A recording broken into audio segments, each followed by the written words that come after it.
Yo, crew, what's up? Coach B here, coming at you with a course breakdown yet again. We are at number 4, Bentonia Burner 50 miler, which is actually 52.8, but we're rounding down on this bad boy. So obviously it starts in Bentonia, beautiful Bentonia, Mississippi. And if we look at the course, there we go. It's actually showing up now.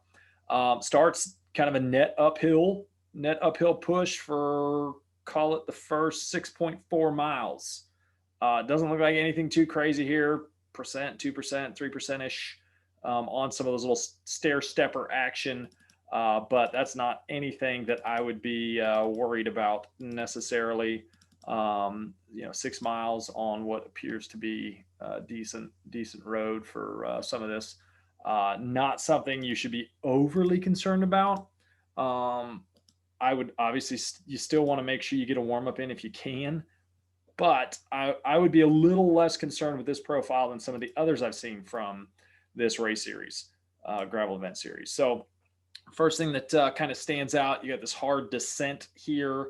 And so first kind of steeper climb is not going to happen until about that 9 mile mark. Over here on the left, if you're not familiar with Ride with GPS, it's highlighting some of the more substantial climbs. So this says zero point 0.6 of a mile, only 102 feet of elevation gain, 3.1% average. Nothing super crazy there. If we kind of look at it, 5.6, 6.2. So nothing super crazy on that. Oh, I didn't mean to do that. The next one that you end up having, let's clear that selection. The next spot, so you got that uphill and then into a downhill. So that always tends to provide a good opportunity to chase. If you get tailed off, if something happens, do not throw in the towel. Stay with it. You got this downhill section, and then straight into an uphill. It looks like you got a turn that's happening. So if we kind of zoom in up here, and we are looking at the 12.3-ish 12-mile mark. So a hard left back on itself, right here. Looks like you're on a paved road, so that's going to be good. But a hard lefty on a downhill section and then straight into that uphill. So you got where you get around that corner, and then you end up hitting this uphill section right about when you cross those train tracks.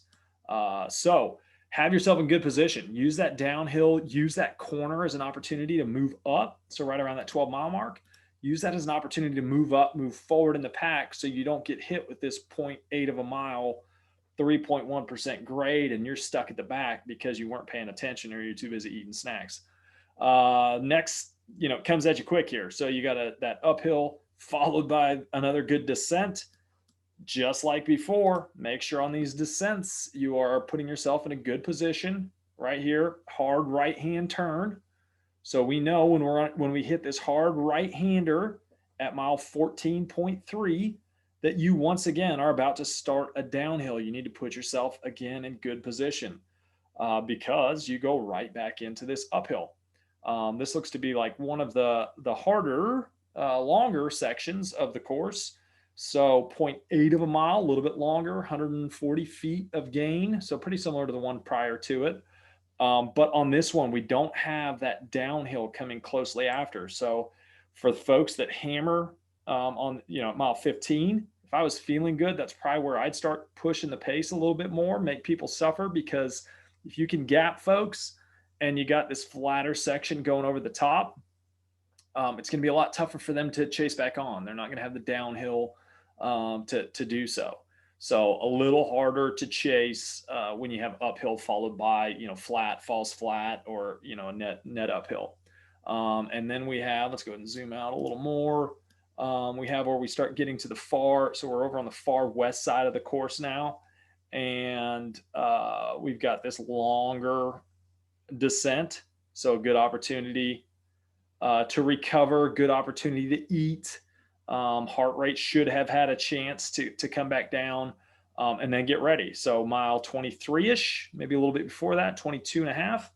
You're going to take that right-hand turn. If you're looking at the map up there, right-hand turn, and then you are into what is the longest of all the climbs. So 0.7 of a mile at 4%. And it looks like that's also going to be the steepest section. So you're kind of climbing out of the flatter land over here, back up into the hills. Okay. So you got to be ready for this section.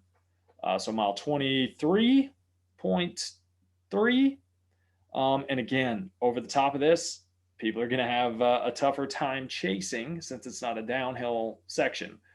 And then at mile 27, downhill again, straight to uphill. So kind of the common theme here is most of these downhills are not followed too far after by the uphill.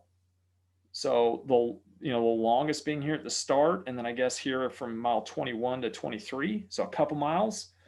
But a lot of these, you're like kind of straight net uphill into a downhill, straight into an uphill.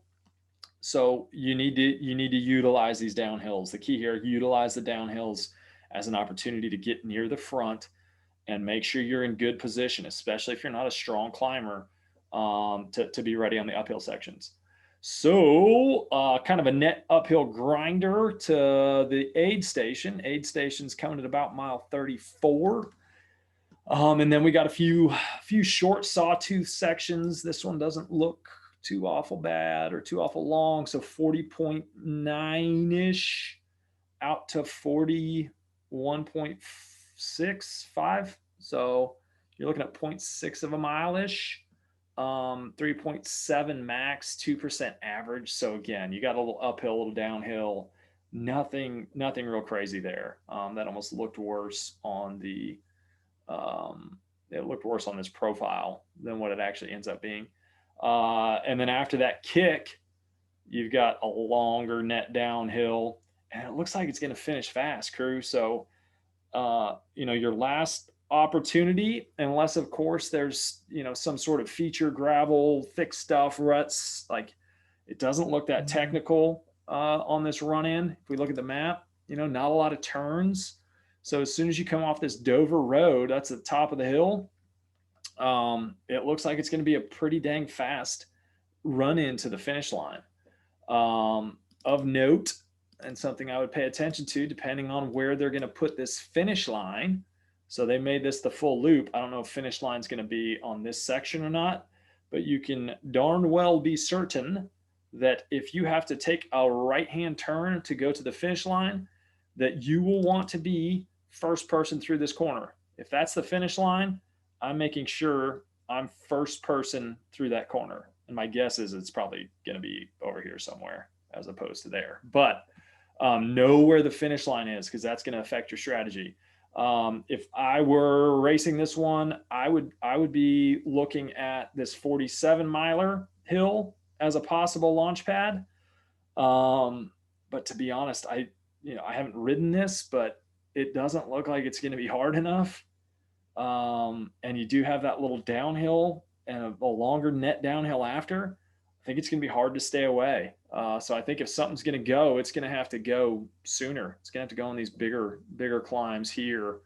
I would almost be testing folks, at the 23-mile mark, find out who's not feeling good, dislodge some, make them chase, and then try to make the separation happen from 27.9 out to 28.6. And then if you got legs, you're going to be able to extend the gap on that net uphill.